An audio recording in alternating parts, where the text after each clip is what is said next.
నందిపేట శ్రీ మంగిరాములు మహారాజ్కు భక్తులు పాద పూజ చేసి ఆశీస్సులు పొందారు. కామారెడ్డి జిల్లా గాంధారిలో జరిగిన రోడ్డు ప్రమాదంలో కానిస్టేబుల్ రవి అక్కడికక్కడే మరణించాడు. మరో కానిస్టేబుల్కు తీవ్ర గాయాలయ్యాయి.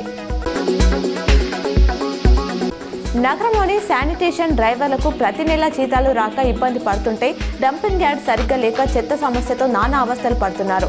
అధికారులు స్పందించి జీతాలు చెల్లించేలా చర్యలు తీసుకోవాలని శానిటేషన్ సిబ్బంది కోరుతున్నారు. రాజస్థాన్లోని బీకనేర్లో ఘోర రోడ్ ప్రమాదం చోటు చేసుకుంది. కారుపై ట్రక్కు పడిన ఘటనలో 6 అక్కడికక్కడే మరణించారు. ప్రమాదంలో కారు నుజ్జునుజ్జైంది.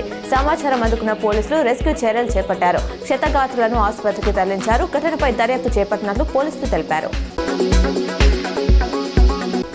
10వ తరగతిలో ఉత్తమ ప్రతిభ కనబరిచిన విద్యార్థులకు మోతే ఉన్నత పాఠశాల పూర్వ విద్యార్థి మాజీ IAS ఆఫీసర్ చిరంజీవులు ఆధ్వర్యంలో ఉత్తమ విద్యార్థి ప్రతిమ మెమోంటోతో పాటు పారితోషికం ఇవ్వడం జరుగుతుందని గెస్టెడ్ ప్రధాన ఉపాధ్యాయులు వైద్య గణేష్ తెలిపారు.